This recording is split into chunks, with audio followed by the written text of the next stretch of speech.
Hello, good evening. It is a Monday and a day for Veteran Spotlight. This is your host Preeti Chaudhary here, and I have a wonderful friend and guest with me.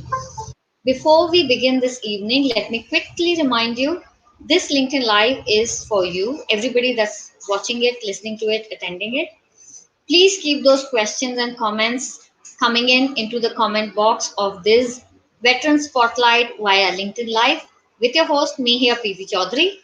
And now I am inviting my guest into the stream, Colonel Abraham Cherian, retired.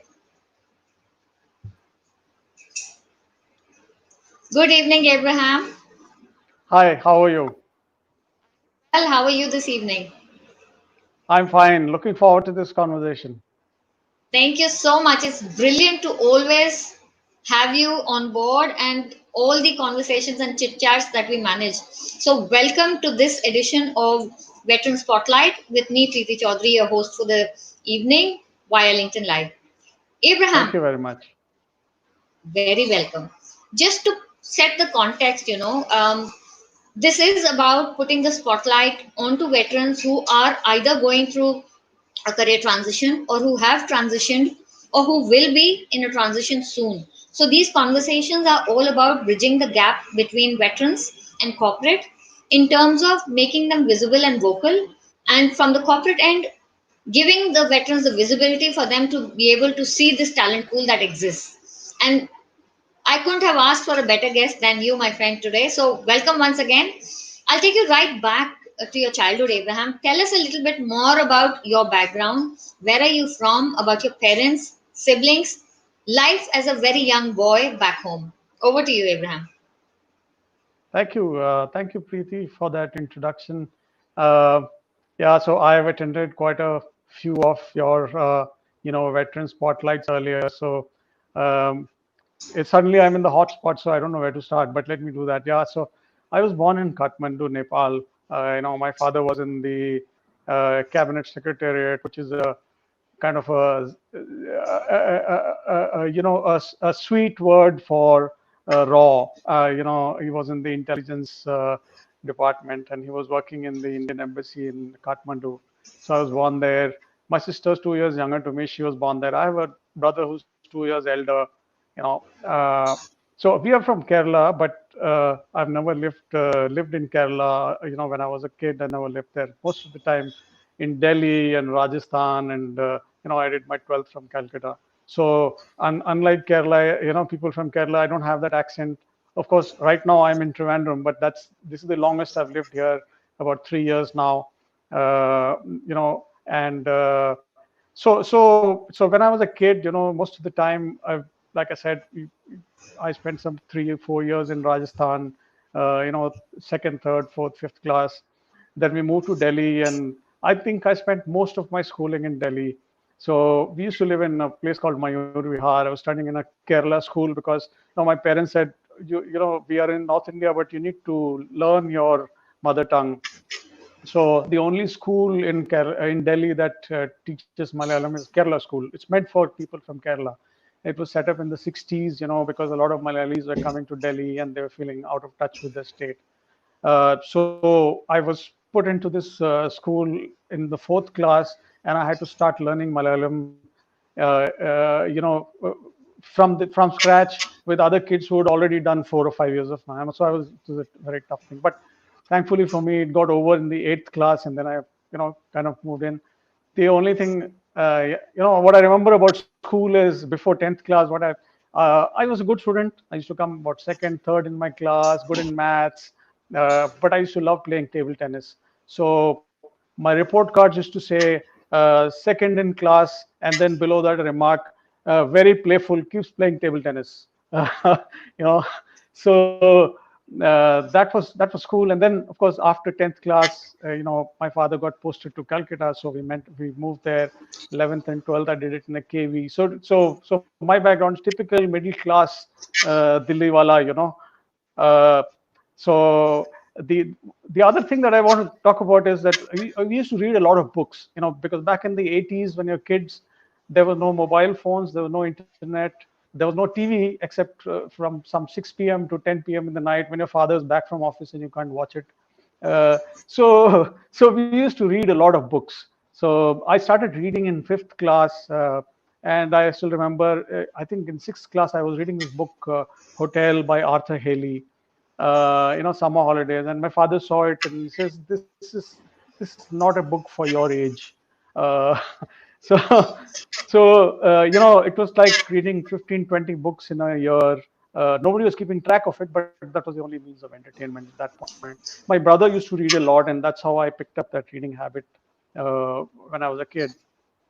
Then in the So 11th and reminding 12th, me, yeah. sorry, your brother sort of prompted me to ask you the kind of relationship that you shared with your elder brother and younger sister.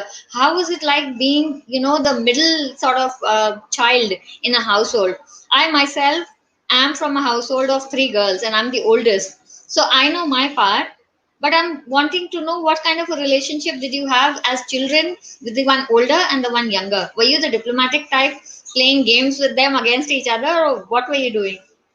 No, yeah. So we just all of us had 2 years difference, and if you really want to understand middle child, you got to see this English series called Malcolm in the Middle.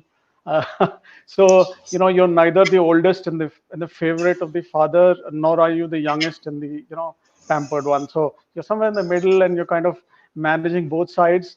I think because you're in the middle, you're always a little more. I think little more aggressive, and a little more of a pusher, because the older one gets everything by virtue of his seniority. The younger one gets everything because she's the pampered one, and the middle one has to fight for everything. Okay, so so yeah, but it was always fun because there's not too much of an age difference between siblings. You're all mostly friends, and you learn to do things together. So like I said, I picked up reading because my brother used to bring a lot of books from the library, and so that's how I started. uh, my sister's, now she's in the US, she's a doctor. We used to like, Delhi mein, one of the things was you go in the school bus. In the ninth and 10th class, our ambition was to move out from the school bus to the DTC bus. uh, because you would have that freedom. They used to have 12 rupee pass, and you could get on any bus, and that was our ambition. Ki my 10th class mein, I will leave the school bus and get on the DTC bus, because then you can come back late from school. You can play more table tennis after school, come back late. You don't have to. You're not stuck with the school bus now. So moving on to 11th and 12th class, I moved to Calcutta. I joined the KV there. So like I said, typical middle class thing. Going to KV, not to one of those fancy convents. And I made some of the best friends that I have today in that school. So it was a really small school, Baliganj in Calcutta. Again, a military camp. So that's where I saw a lot of these kids, army officers' kids, who are coming in this smart-looking jonga or a jeep, and getting off and getting into school. And we would come in, I would come on my cycle. I said, "Yaar, ye bade ash karte hain." So, so yeah, that's a good. And sometimes their fathers would come in, wearing these uniforms, and teenagers' fathers are usually colonels with a lot of service, and so they have a lot of these medals on their uniform, and it's all shiny. It looks like a Christmas tree. So you get really impressed with all that. So I guess that's where this whole idea of joining the army started. Of course, when you're younger, in our times, we used to read a lot of these comics. The Commando comics were very famous, very popular with the boys, about World War II. There's the hero who goes and attacks and captures whatever. So Commando comics and all these people coming in, classmates, parents, and all that. That really impressed me, and I guess that's where I thought that, look, I should join the army, right?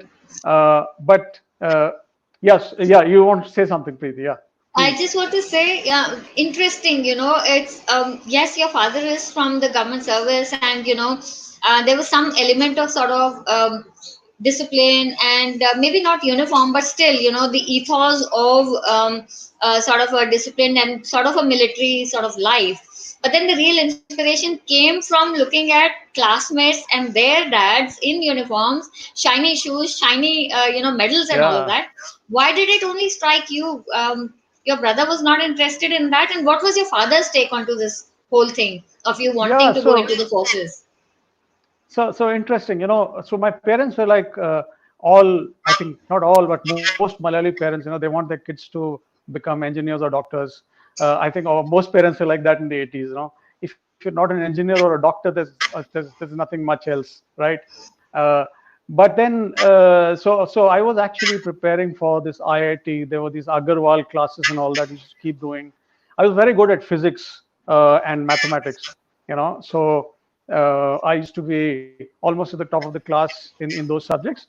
So my parents said, you should go for this, but I said no. I want to join the army. And so my father, he arranged for one of the people in our church who was a colonel, and he had served in these SSBs, the Service Selection Board. He was a psychologist or something. So he talked to him and he said, "Why don't you go and meet him? He's going to help you prepare for the interview, because he said written test to pass ho jayega. Written test is not an issue." So I used to go, and he used to do these tests, written tests, psychologist tests, and I think it took me once to the Eastern Command to do the ropes and physicals and all that. So I was coached, on how to handle the SSB. And so the first time I applied to the forces was not for the army; it was for the Navy, naval engineering, at INS Shivaji. And that was my compromise. So if parents want me to be an engineer, I want to join the forces. So naval engineering at INS Shivaji. So no test there. They take you on the basis of your 12th class performance. And so it was good. They called me for interview, and I went there. I had been coached, and I did whatever I was told to say and do, and I failed the SSB. I didn't make it. So very, very disappointed. And this is in Bhopal. So going to Bhopal, it takes 2 days and very painful. Coming back is very painful when you don't make it. So I said, okay, fine. I came back and said, अभी NDA के लिए apply करते हैं. So I applied for the 83rd course, which starts in December, and I applied for it. Again, I passed the written test, went for the interview. Again, coached by the same guy, didn't make it. Second interview, not made it, but thoroughly disappointed. Then I said, I'm not going. Okay. So my father said, "Tab tak, by the time you come back from the interview, you already applied for the next batch." So when the test date came, I was not well that day, and so I said, "I'm not going. I'm not. It's not happening for me. As I'm not going." My father said, "Abhi itna kar diya na, to jaake test likh do."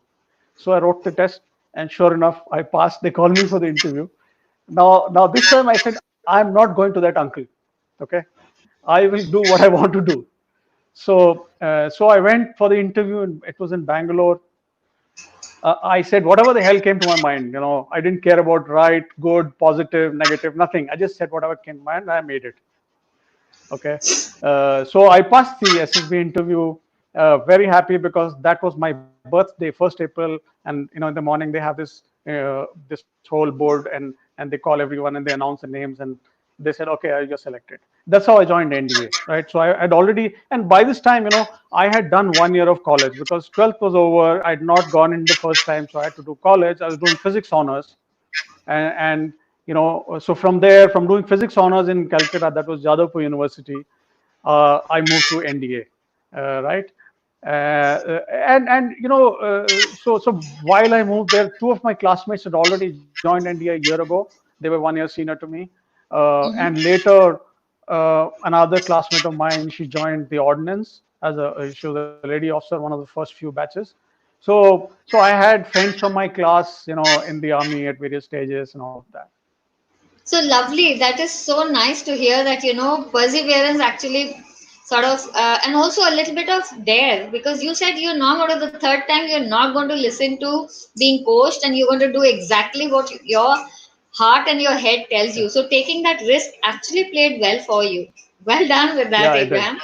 Yeah. So tell me now, Yeah, you already sailed through and you're in the NDA. But before that, let me quickly remind everybody that is attending this LinkedIn Live with Colonel Abraham Cherian, retired. Let those questions and comments keep coming into the comment section of this LinkedIn Live Veteran Spotlight with Abraham Cherian.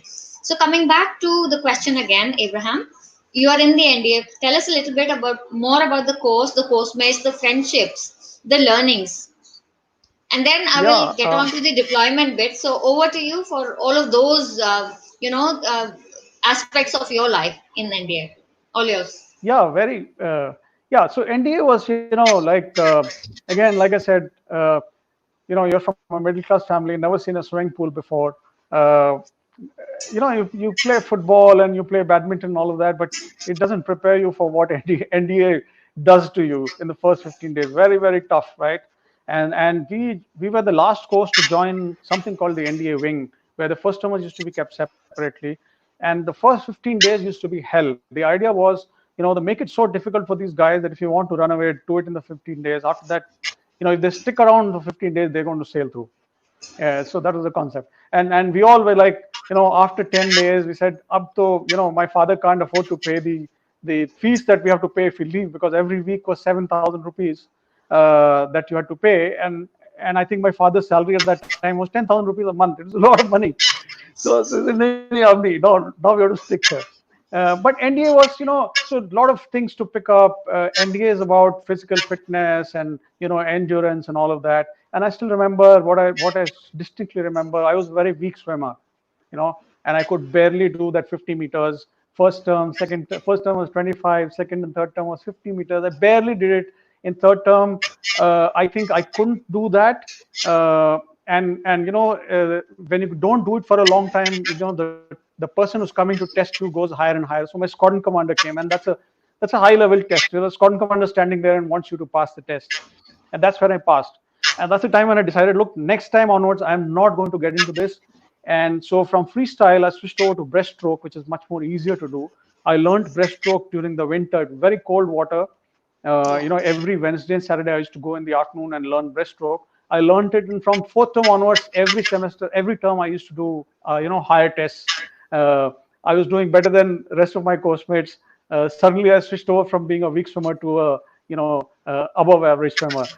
So that change happened, and of course, there again, academics I was good at. So there's something called the torch that you get. It's a recognition of your academic performance. So I was a torchy, but for some reason, I think because of the swimming thing, it just sort of puts a mark on you that, look, this guy is a weak swimmer.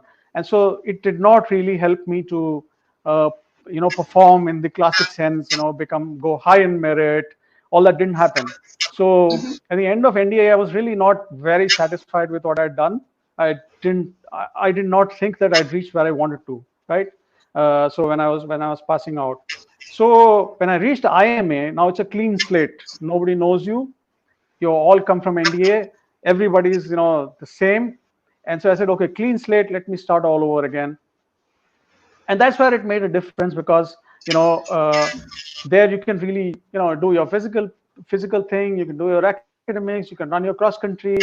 The dynamics are very different, and I think I did much better there. And when we passed out, I was in the I think I was 30th or 31st out of 350 people.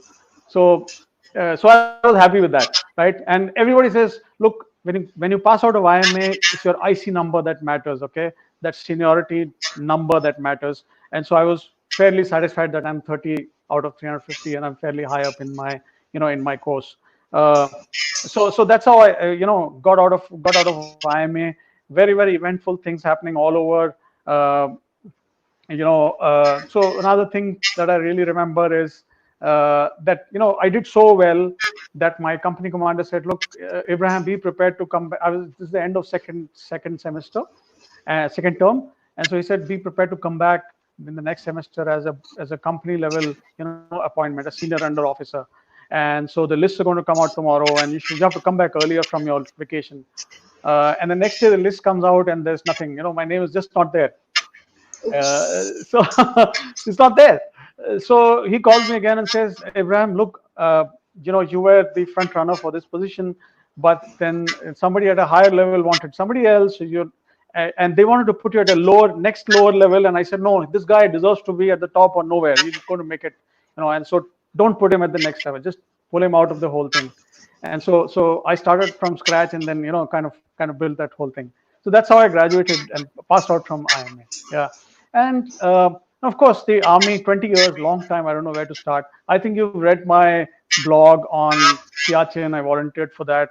great I have. experiences. But it will still be good to sort of talk about a little bit of that life in terms of basically how it prepared you, for your after army sort of a life.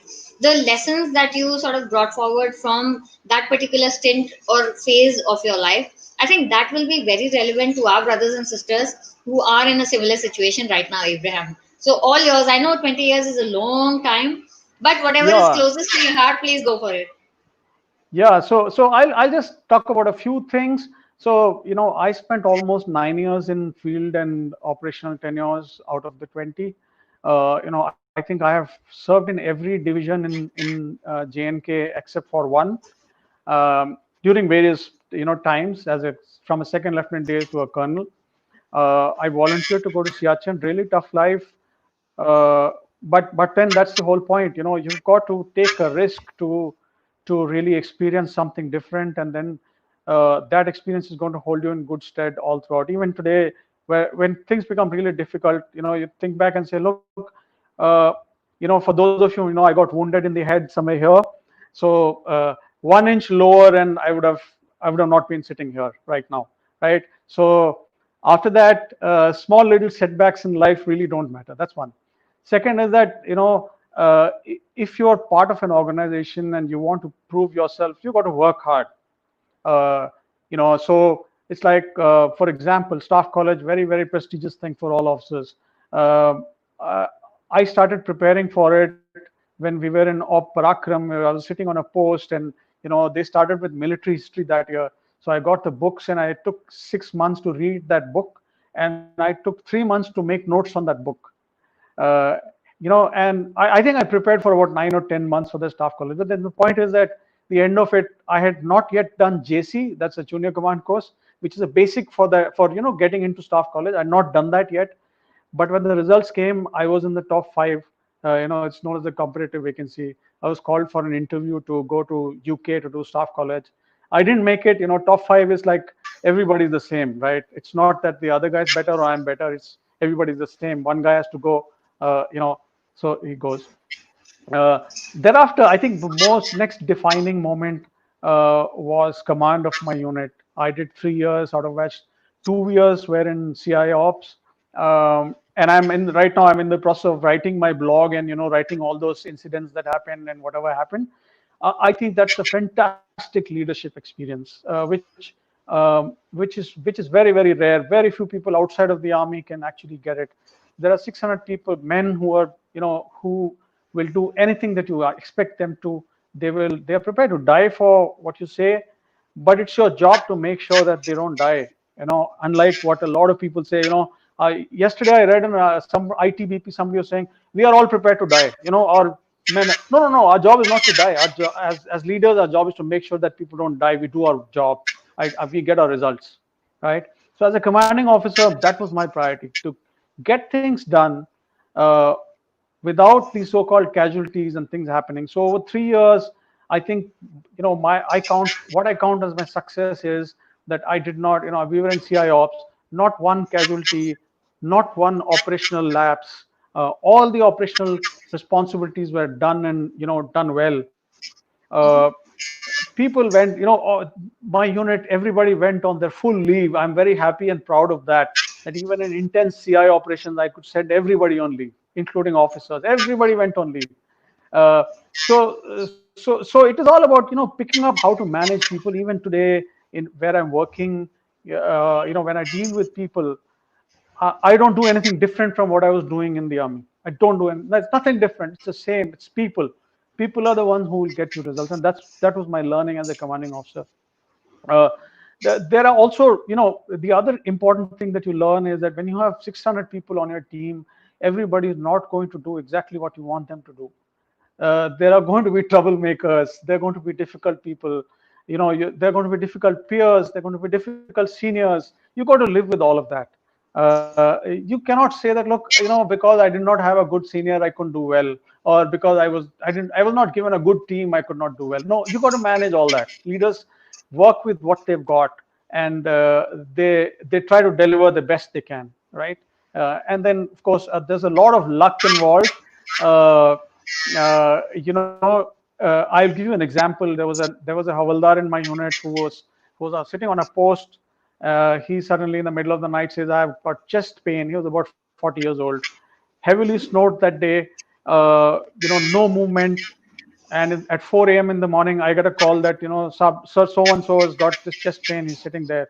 So I said, nothing doing. Move the, people, get the guy out from there. And I called up. I had a friend in Srinagar who was in the aviation. I called him and I said, I want a helicopter here at 8 o'clock.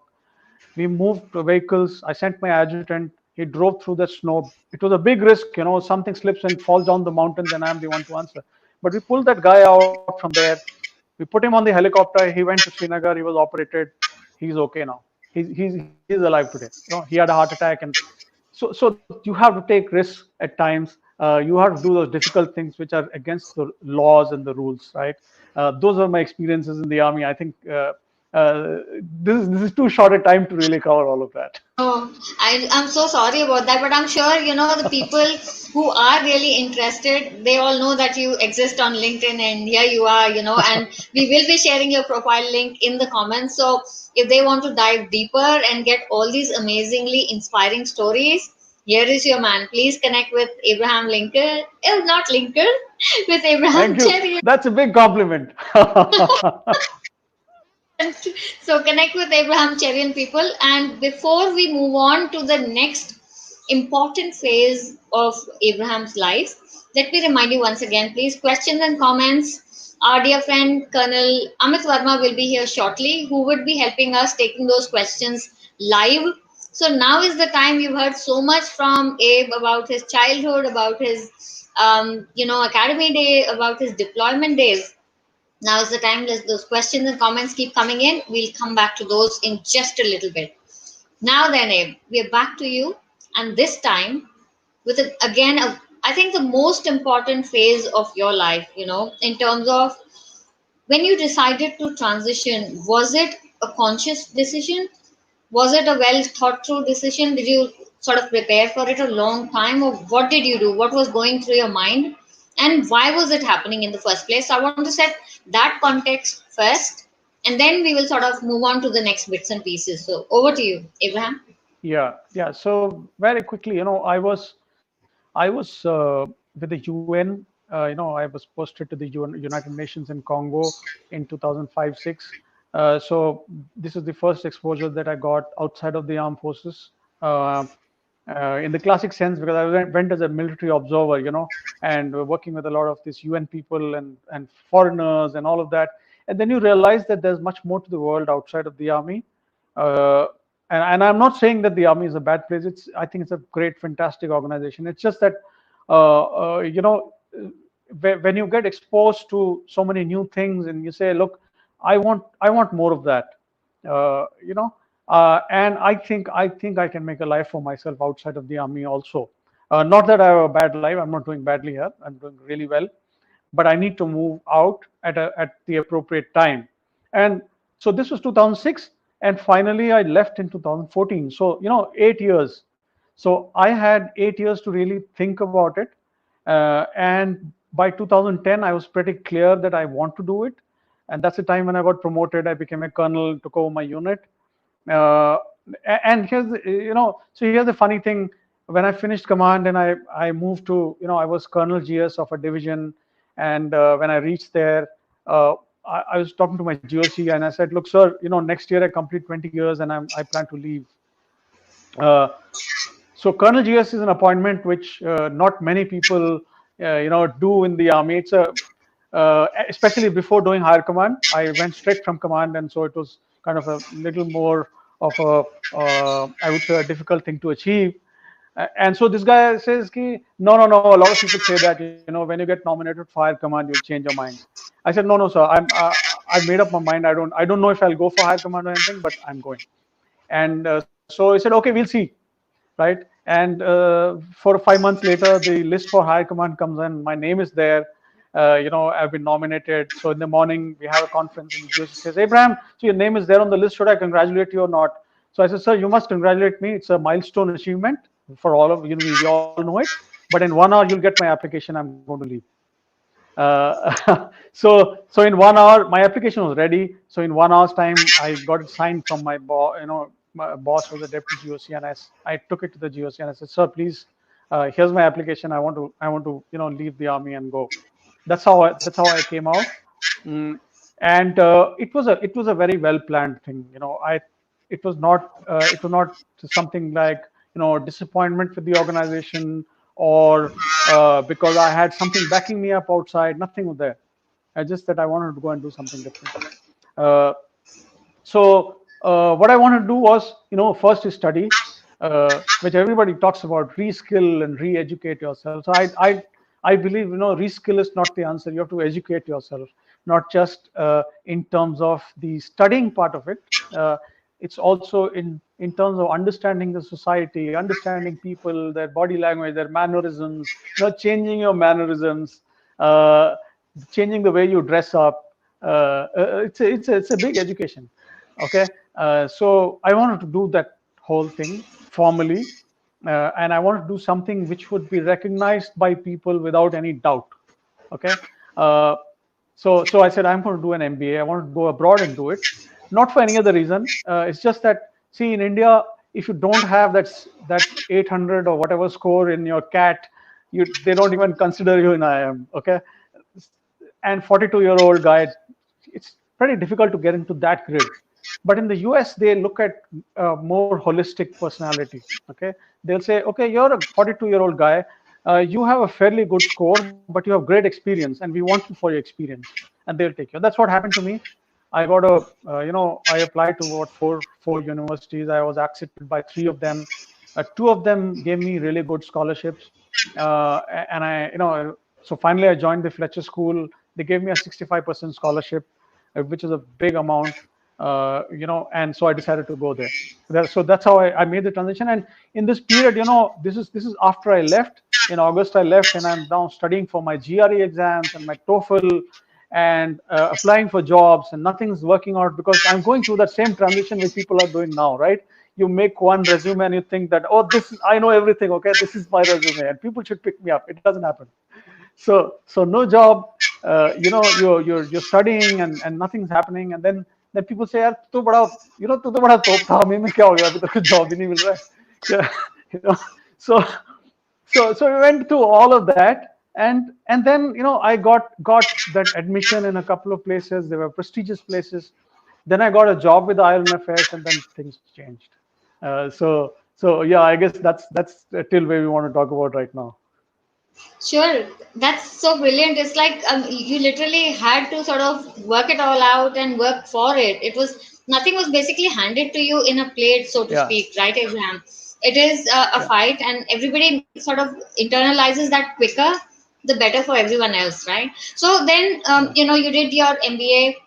I guess you've done a couple of voluntary work as well while you were a student. So take us through the importance of doing pro bono kind of work, just to understand how the corporates work, because I think that is one of the very important facets which a lot of people are not paying enough heed to. That you do Yeah. not just sort of need to look for a job, need to maybe understand the transition from coming from the forces into the corporate, and you would probably get that if you volunteer or go and work for someone as an internship as something. So take us through that journey of yours, Abraham, because I think it's Yeah. really important. Over to you. Yeah. So I'll start when we went to the US. So I'm doing a full-time regular course, program where my classmates are all at least 15 years younger to me, and they're Americans and people from different parts of the world. So one is that there's this huge age gap which you cannot bridge. It's very difficult to understand what 25 years and 30-year-old people are doing now. I tried to understand it, but then I gave it up. And the second thing is, you're so old that nobody wants to give you an internship. They prefer to take somebody who's 25, 30 years old. So, here, after my second semester there, I'm applying to internships, and then nobody's responding. And there was one of my seniors from my squadron in NDA who'd left a long, long time ago, and he was the CEO of a company. So I contacted him. He got back and said, "Look, here's an opportunity with one of these telecom companies. They're doing something in a stadium. You worked in a stadium earlier, so somebody's going to call you tomorrow. All right." And this is one day before the semester ends and the summer is starting where the internship, and I don't have an internship. So I get this call and they say that, look, this is a job. It's setting up sort of this infrastructure project in a stadium, a baseball stadium. And they said, we're going to pay you $25 an hour. And I said, look, that's an undergrad internship salary. Okay. An MBA should get somewhere in the range of $45, $50. So this is too low. You need to reconcile this. They said, no, no, this is our budget. And I said, no, no, I'm not going to undersell myself. I have nothing in hand. Okay. So I said, sorry, I can't take this. Okay. I think I will undersell and I'll probably do something which is way, which would be at an undergrad level. I don't want to do it. So I refused it. And then next day I said, oh, shit, I don't have anything now. What do? I don't want to go back to India in the summer. So I sent mails to about 20 startups in Boston area. Okay. And the mail had nothing. It had only a subject line which said, a military veteran with 20 years operations experience, and I can work for you, not looking for compensation. And the body of the mail had nothing. It says, please look at my resume. It is attached. That's all. That's nothing else. And within 1 hour, I get a call back from Len, who's the CEO of a startup. And the logic that I used was that the contact us email in a startup always hits the CEO because they don't have HR. There are 5 people and it hits the CEO. So you mail that contact us and you'll touch the CEO. And so he says, how do we do it? I said, look, Monday morning I can come to your office and we can start work. All right. Yeah. So Monday morning I reached, and then what happened was that, you see, he said, you don't want to be paid? I said, yes, because my university has a stipend program for people who don't get internships. I've taken that. The university is going to pay me $1,000 a month for 2 months. So, I can't take money from you. That's fine. I want to get experience. He says, okay, Monday morning comes. Monday morning I go there and he says, do you understand the US healthcare system? I said, no, I've never heard of it before. So he says, okay, 2 days, tell me what it's about. And so 2 days I researched end to end. I did everything. And then I said on Wednesday, I said, look, Len, I'm going to tell you what US healthcare is. And I briefed him. And on Friday, he says, Abraham, I think we need to start paying you. I said, no, 2 months, and then I will tell you what I want. And so 2 months later, I got, we had this discussion. They actually paid me the median salary for MBA interns. And in Boston area, MBA is Harvard, MIT Sloan, Tufts University. And so at the end of it, I was the highest paid intern, from my batch. And I worked with them for 7 months because 2 months for free, and then they extended it, and then they extended it, and so it was a long. So it's very important to just break that inhibition, reach out to people and say, look, I have experience, I have capability, I want to just gain experience. Okay, I want to learn something and I want to do it, and it translates into something good for you. If not anything else, it will go into your resume. Okay, As work it ex, go into your correct. resume. Rightly said. So, which brings me to now your actual sort of corporate life. So you finish your course, you've done a couple of internships and pro bono work, and then you come back to India and you're in the corporate. What I need to understand from you, Abe, is how did you transfer your forces skills to the corporate sort of scenario? And was it any help that you were from this varied um, spectrum of the forces wherein you've done operations and you've done P&L, you've done supply chain, you've done everything under the sun? How did that transfer to the corporate, and what are your learnings from being ex forces and then leveraging it to the corporate? I think again that is a very important thing which the veterans today need to understand, how to transfer those skills from one to the other. Over to you. Yeah, yeah. So I think great question. When I joined that company after the MBA, I'm heading. I was heading products, and this is financial services, gold loan products, a portfolio of about 12,500 crores. Okay, designing products and launching new products, managing these products, interest rates, how to reach out to customers, working with marketing team, operations team, finance team, and all that. Second portfolio, then looking after project management, which would directly translate from what you do in the army a lot. Third is analytics, which has got nothing to do with the armed forces in the classic sense, right? So here's what I would like to say to people who are listening out there, that there are two aspects of this transferable skill. skills. Okay, one is the skills and capabilities that you bring by virtue of having led so many people and managed so many events and commitments in the armed forces. You develop a lot of skills, soft skills, right? Like leadership, commitment to do things, uh, not letting go of something just because somebody's not responding. You're like you're like the dog that's bitten somebody's pant or trouser and is not letting go till the thing is done. uh, so those kind of skills are what really are transferable from the armed forces. The other, it's about project management and getting, uh, talking to a lot of people all around. Like, as part of my product function, to launch a new product, you have to work with marketing very closely. You have to work with finance, because they are the ones who kind of decide what kind of interest rate you're going to charge. You got to work with operations because they're going to implement that product. Training, you're going to train your staff. So many departments you got to work with to roll out that one product.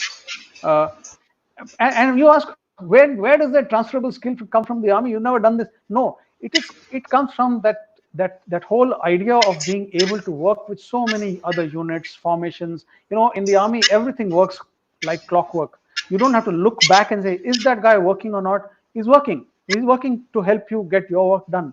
And so you have the responsibility that you have to do your work because somebody else depends on it, right? And so these kind of skills are, I think, are absolutely priceless. And I find that it is not very commonly available in the private sector with other people. I'm not saying that they don't have it, but it's not very common. And this is the value that really you add to an organization, right? The other part of it is very important, which many veterans kind of forget. It's important to have the right education to understand the domain. All right. If you don't understand finance, if you don't understand product management, you cannot be heading products in a big company. You cannot do it on the basis of your military experience. You need to understand the domain. All right. And that comes from a little bit of formal education and a little bit of going into deep into what you're doing. For instance, when I joined this company, uh, for almost 2 months I was visiting branches, talking to customers and talking to the staff. And this is not just me. My boss, the chairman of the company, said, you must go and do this because that's the only way you'll understand what's happening. So it's going back to that grassroots level. When as a second lieutenant you go and live with the troops, you do things that they are doing. You do the same thing here. And when you do that, and and you have the intellect to be able to understand it, and you come back and you say, okay, now I can go up 4 levels and look at it from the high altitude and be able to manage it, right? So two things. One is education, very important. Second is that your values that you have from the armed forces, bring them. Don't bring your baggage of uniform and rank and privileges, because you will not get that nice office and you will not get that waiter who will bring you coffee. uh, you will get responsibility if you can manage it. Lovely. On that note, I think, I'm going to pull in our friend Colonel Amit Verma here to take on the questions, and I will be coming back to you later before we close, with a little bit of do's and don'ts for the veterans, our veteran friends that are listening and watching to this. And before I pull Amit into the conversation, here's one quick reminder once again for everybody that's listening in, watching in. Please put those questions and comments into the comment section. And you're watching Veteran Spotlight with me, Preeti Chaudhary, and my guest today is our dear friend, Colonel Abraham Cherian, retired. And with that, we over to the live question and answers section. And joining us now is Amit. Hi, Preeti. Good evening, Hi, how are sir. you Hi. today? Hi, Amit. All good. So, Amit, all yours now. I've had a wonderful conversation so far with Abe. Brilliant. And, as you know, there's so many learnings, and every time you talk to the person, it's always something new that is coming up. So, I'm sure there are a lot of questions and comments here. So, it's over to you now, my friend. Go for it, and I'll come back in a little bit. Amit. Fair enough. The interaction has been going on for almost 45 minutes, and we have amazing traction coming in with comments and questions. There are a lot of friends that Abraham sir must be having. They're listening in, they're cheering him on, and they are like the one which comes in from Shubham is evening greetings, Colonel Abraham, looking sharp. So I think that that's a good one. I'm a bit more casually dressed, working from home maybe. The question which we can Yeah. take So out straight actually, away. yeah, actually, I'm actually not working right now. I'm between jobs, but we're going to discuss that later, maybe. Yeah. Okay. The question that I'll take on straight away is the one which has come in from Karan Sandhu. Preeti can pull up that question. What do you most enjoy about your new innings in the corporate sector? Okay. Yeah, a great question. So, personal and professional both, right? So, personal is that certainty, okay, that you're not going to get deployed suddenly. You're not going to get a posting order, okay? You're going to live in a house that has very nice toilets. So, these are very basic things, but very important. Uh, the quality of life that you have uh, in terms of stability and where you live, that it's a nice city. uh, the possibility of interacting with so many people like you. Okay. That's, I think, very good. On the professional front, I think for me personally, last 3 years especially have been very good, because whatever I had picked up, when I went to study, I could apply a lot of it. Uh, and so here's the thing, okay? When people talk about that transition and they say, look, there are many options to transit, okay, move into a new job. So you can go into a small company and pick up a very high level role, which will involve you at the highest levels of business, right? Uh, where say, how do you look at finance? How do you look at business strategy? How do you look at operations? How do you look at marketing? Or you can go to a really big multinational and you'll be a cog in the whole uh, process, and you'll say, I'm managing projects, and day in and day out you manage projects. That's a different kind of thing, right? Or you go into, well, let's say, a security job, and you do security, and you say, look, I have so many people and I manage. And this is a fact. Some people enjoy it, it's fine. Because I went to one of our service provider companies, a really big multinational company, and there they said, oh, you're a colonel, you didn't look like one, because we have a colonel here, he's got a dedicated parking space in the office. And the guy comes to pick up his briefcase or his laptop bag when he comes to work, and all of that. I don't even have a cabin, right? But that's fine. So what I really enjoyed is that whatever I studied there, I could get to use a lot of it, because of the kind of role that I was doing. The depth of that role that I'm doing and the breadth of that role helped me to understand a business, a fairly big business, at a high level. Okay, that's what I really enjoyed. That's the professional part. The personal part, of course, I mentioned.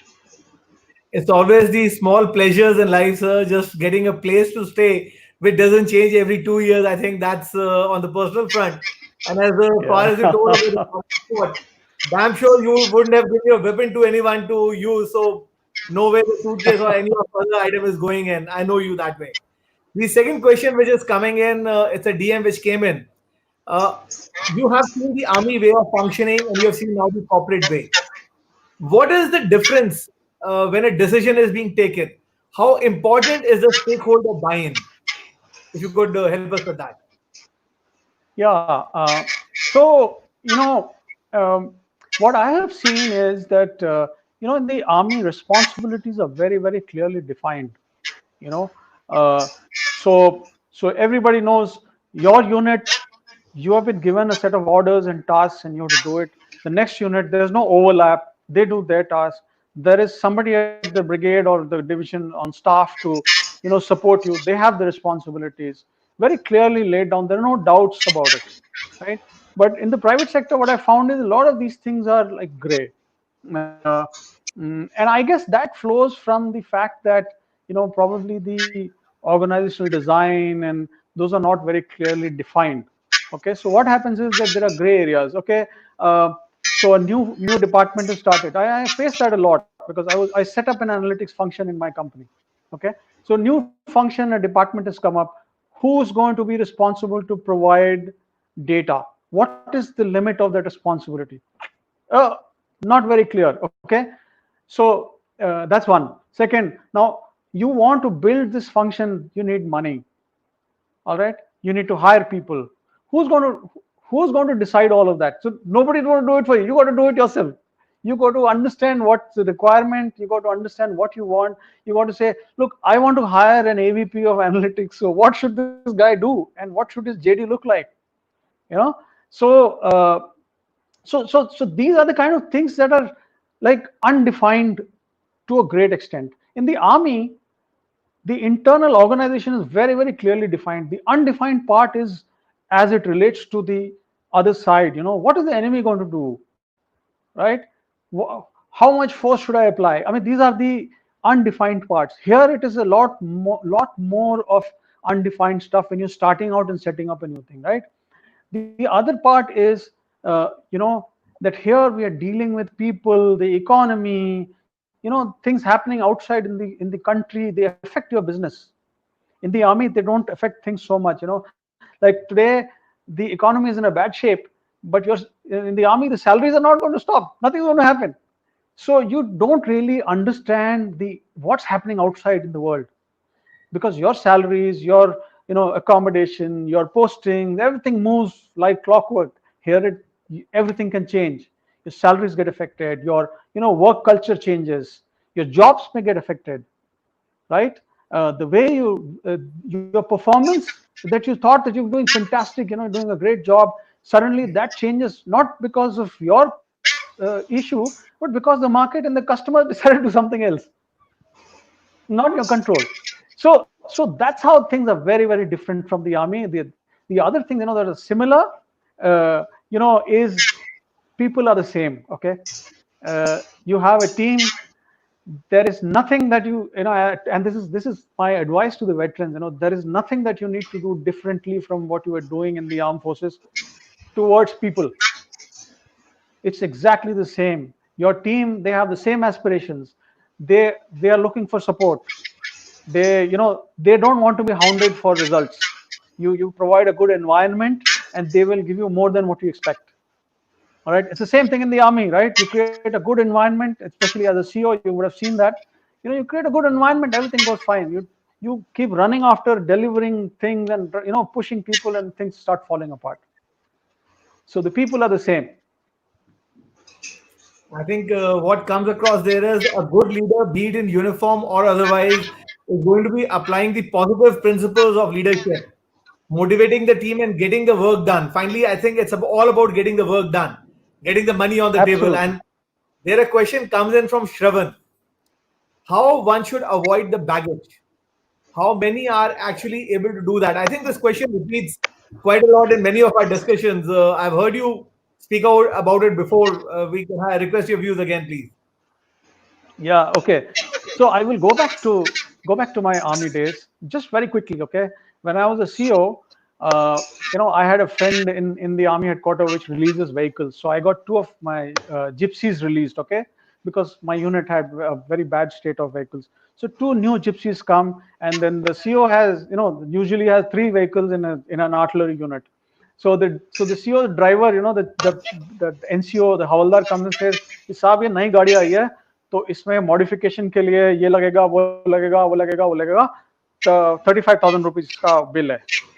तो मैंने कहा, जरा वो पर्ची देना, जरा एक बार देना. मैंने देखो फाड़ के फेंक दिया. I said, look, if the CO of a unit cannot sit in an ordnance issued गाड़ी, then you're not a leader. This is what the government is giving you. It's a new vehicle. You have to use it. You can't modify it with air conditioner and those jazz hubcaps and the seat cover and the music system in a CI ops environment. You can't do that, right? Now, so coming back, okay, you cannot be very conscious of those things when you are in service and suddenly flip a switch when you leave and suddenly become indifferent to those things. Okay, so my advice to people who are planning to leave sometime in the future is give up on all those things. Just forget about it. Even in the army, That is not the way to go. Okay, if you're a fighting unit, you're a soldier, you don't want comforts, you don't look for comfort, you look for that functionality that helps you to fight, right? So if you have go with that mindset and you come out and say, look, I don't miss that waiter, I don't miss that guardian driver, and I don't miss that sahayak at home, because I never had a sahayak at home. All right, so when I don't miss those things, I am not worried about that those things missing from my shoulder. Because because I never depended on that to gain respect, right? So when I come out and I'm wearing my shirt and trouser and standing there, I'm not feeling naked, right? Because I don't depend on those things in the first place. I'm depending on my work to gain respect. And so even for people who probably are used to that army culture and you want to come out, that's what you have to look at. Forget about how you looked in your uniform or the kind of office you sat in. It's your work that's going to define you. It's the way you interact and engage with people that's going to define you. And many people say army officers or armed forces people are rigid, and that rigidity comes when they face a difficult colleague or a difficult boss, because the boss says, look, don't do it this way, do it that way. Why? Because there's a lot of grace. And in the army, we're used to very clear cut orders and instructions. We don't get it, we get thrown. So if you give up on that baggage and you say, look, okay, things can change, it's flexible, uh, let's give it a shot. It's going to work out for you, right? Yeah, Definitely, sir. And it's all about the saying that we've heard many times over. An inspection ready unit is not ready for war. And a yeah, unit which is yeah. ready for war is not going to be ready for an inspection. It's all about delivering Absolutely what is required. And what you said about the part about the rank and uniform, that is something which is in your heart. It won't correct. get you the job. What will get you the job is your capability, your professionalism. That's the same way it worked out in army. That's the same way it worked out outside. We have a question from Shashank. Good evening, sir. Eager to ask you what you enjoyed more. Heading operations, he's taking in your analogy of your internship, a big soccer stadium, or handling analytics with your current financial organization. Regards. Okay, yeah. Okay, so my job with the stadium. So that was Ireland FS, new stadium coming up, FIFA, ICC standard, opening ceremony of the national games. I actually sat with PT Usha next to me. Uh, PT Usha had come, and nowadays the celebrities are very different. So PT Usha was forgotten. She was standing in the crowd. So I saw her and I recognized her because she had come to my school 20 years ago. So I went and talked to her and I said, "You're PT Usha, right? So would you like to come and sit down here? I want to talk to you." So those are the perks of being head of operations of a soccer stadium, of a stadium where the national games are going on. But in my current role, in the company where I work, so yes, handling analytics, product management, really fascinating. And I think when you compare the two, I would say, uh, you know, product management, business planning, these are the things that I really enjoyed because this is you're right in the middle of business. Um, uh, Unlike managing one small part of it, which may be project management, or security or something else, you're I was looking after business planning. So what should be the targets next year? We have a 3-year strategy. How should we approach it? How do we define KPIs to reach those targets? What should be the strategies? I mean, amazing. And these are things that you get so quickly after coming out of business school. It's like you have those theory classes in school, and then you go to the lab and do the practicals, right? So so so this was like that, because not many people do this transition so quickly, because typically, when you have 3 or 4 years of experience, you do MBA, you join at a lower level, and then you climb up and up and up, and then you at some stage you reach this level and you say, I'm now will manage a business. But I got to do this straight out of college, right? Straight out of business school. So amazing experience. I don't think I can ever forget it. It's always the journey. I see the excitement as I would see in a lieutenant who's just come back from Vios and he's excited about now going for the next course because that's where some of the learning Absolutely. will and then you'll be applying it. Because when I joined, I thought that a padhai khatam ho gayi hai. And that is the one thing I have done all my life. The learning never stops. And here comes a question from, we have a question coming in from Shubham. He's asking, what is the opinion that you hold about MBA as a vital tool in the toolkit of a transitioning veteran? That is the MBA indispensable, or is there another way that a few different certifications or things which could be done to prepare for the same transition, if not an MBA? Okay, so I'll start by saying that there are no templates, right? Uh, so if somebody says is MBA necessary, I would say, look, what's your life goal? Well, what's your professional career goal? What do you want to be? What do you want to do 5 years from today, 10 years from today? Do you really want to continue in the corporate sector 10 years from today? Or do you want to move on to something else? So there are no clear-cut answers. So it's every man, every woman has his or her own thoughts and ideas, goals, realities. Okay, I know there are many people who want to do an MBA but can't because their life reality does not allow them to do it. uh, does it mean that they have already lost the race or something? No, it's nothing like that.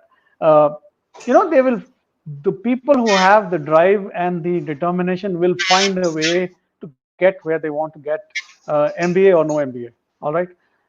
MBA is just a thing that allows you to, uh, understand the business a little better, a little faster, and it helps you to kind of mix very quickly into the new environment. Beyond that, it's your intellect and your capability and a lot of luck that's going to take you where you're going to go, right? So I won't say that, look, MBA absolutely essential, without that you're done. If armed forces program, you, no, everybody's got his or her own reality. You've got to manage the best within that. If you think MBA is important, you have a clear life goal around it, go and do it. You'll find a way to do it, right? If you're not convinced, nobody can make you do it. As simple as that. For a person who's ready, the time will come, and as they say, the ustad will appear who will put him in the correct direction. And if you go on the wrong route, as we remember from NDA, you'll land up with a sergeant who will really have your backside the whole during the lunch time. It's all about the Absolutely. difficulties that life throws you and the opportunities. It's how we use them. Absolutely. And I'd like to add that in the armed forces, somehow we get used to templates. Okay. When you go for a course, where's the PCK, pre-course knowledge? What happened in the previous course? What did that guy do? Staff college, do you have notes, sir? Okay. So you want to use somebody else's work as a crutch. Uh, Not going to work. you know there are no crutches here. You got to do your own thing. And if you're willing to do hard work, if you have a little bit of luck, if you're willing to connect with a lot of people, overcome your shyness, connect with relevant people, you'll find you're inching towards your life goal. I'm still not defining that life goal because it's different for every person, right? Been an amazing, amazing journey so far, sir, and our best wishes for the years which are going to come Thank you. here on. Preeti, back to you. Thank you for that. Thank you for that, Amit. I'm going to quickly take a few comments and then we are going to close this session, Abe. So here is our friend Gotham, and he goes, Colonel Cherian, I have a similar story. When I got into 89th course NDA, got through in the first attempt, but went to 12 SSB Bangalore since I had been to Bangalore, since I'd seen Bangalore earlier. So he's just sharing his own journey in terms of Yeah. whys and hows of actually going to Bangalore for a course. Then we have Eric joining us from the US. He says, thank you for sharing your experiences, Colonel Abraham. And then we Thank you. have our friend Sneha Sharma saying it's great listening to your experiences, Colonel sir.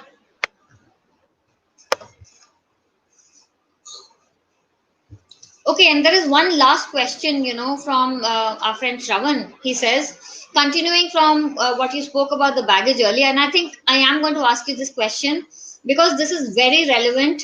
And I think from my own personal experience of dealing with the veterans for the past 1 year, this is the major resistance and the major sort of mental block that I have seen around people.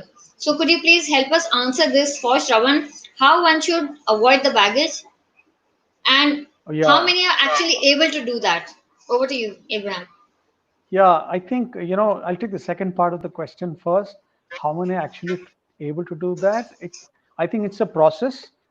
Everybody comes out and they sort of hold on to that baggage. Even I did for some time, and then you slowly let go of it. Um, when you come out and then after some time, for the first time, when you see the army vehicle passing by somewhere, you get that nostalgia कि यार मैंने क्या छोड़ के आ गया हूँ मैं.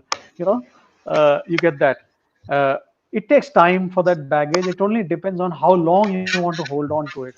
So some people let go of it quickly, some people take a long time, and I suspect, and this is nothing against people who go into the security function, but that function is kind of, that environment is around recreating the armed forces culture. Okay, because there is a colonel saab or a major saab who's heading security, and there are people who are mostly retired JCOs, NCOs in that organization. So you retain that same culture there, right? And I've actually seen some people, there's a guy coming to pick up the briefcase, and then it if you're in that, it takes much longer to get out of it. How do you really do it if you want to kind of stay out, get out of this and leave the baggage? One, do not depend on other veterans to get you a job.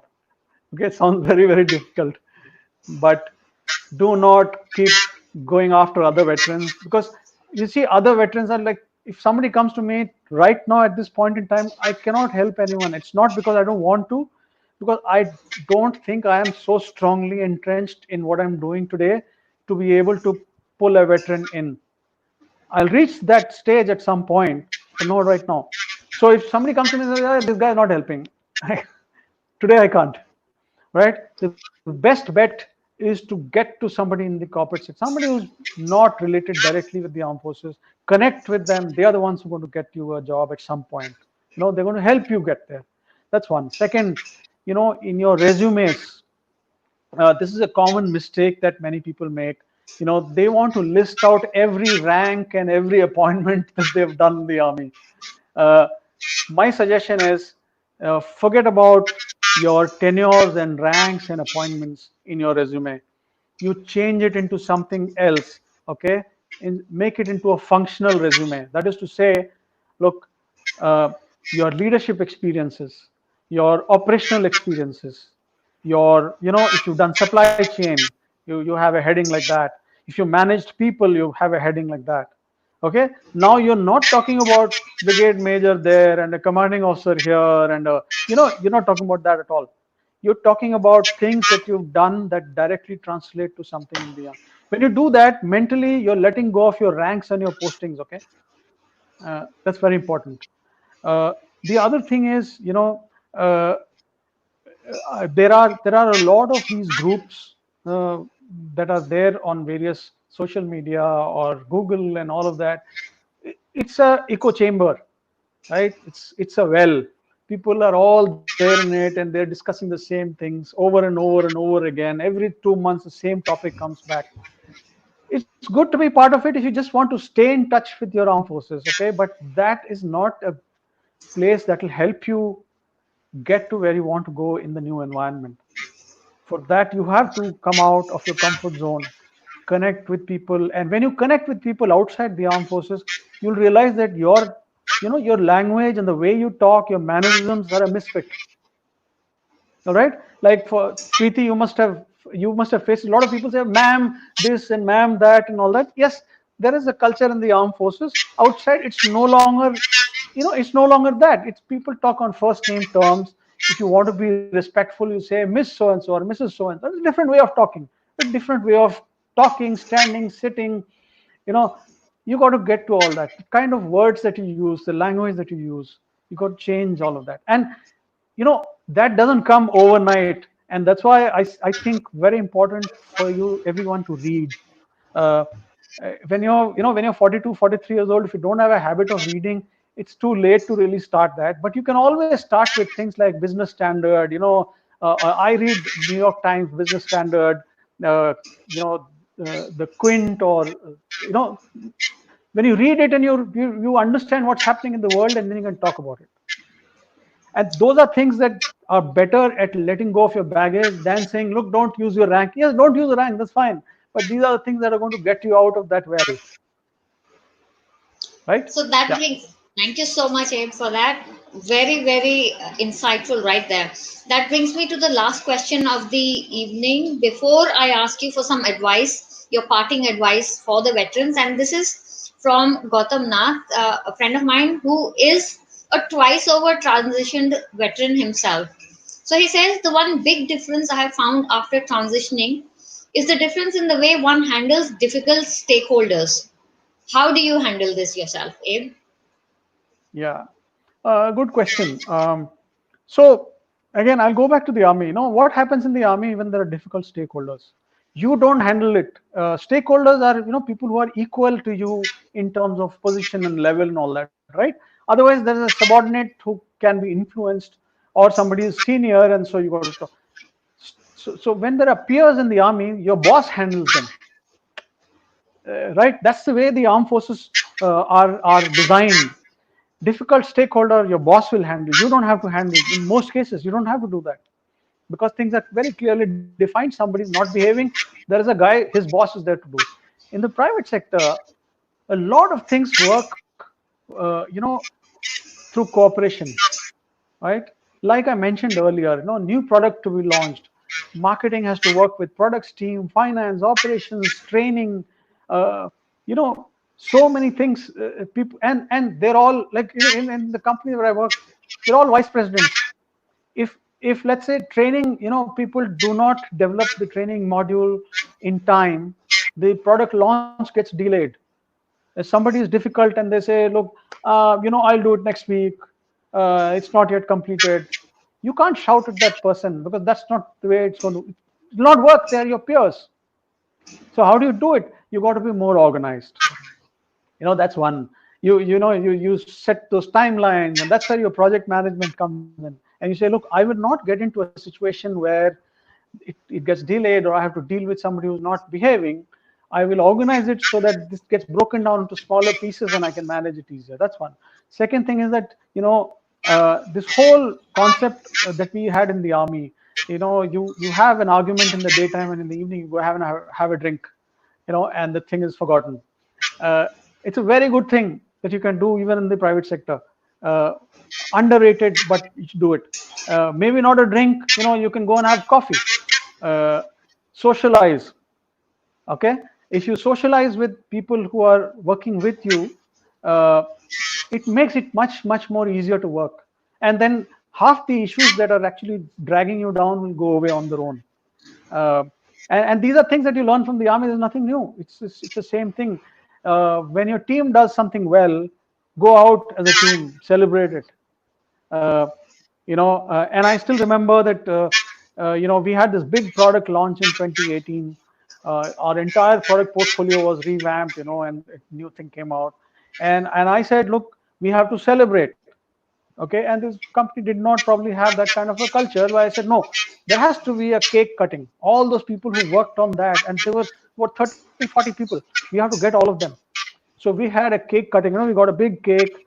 Every person who worked on it, IT people, and everybody came and cut the cake. And it's just this feeling that, okay, we've achieved something. And then we went to the nearest big hotel and we had a lunch, a big lunch. And that kind of took care of all those bad feelings that you have when all the work is being done. There's a lot of back and forth, and there are hot words and things like that. All of that goes away.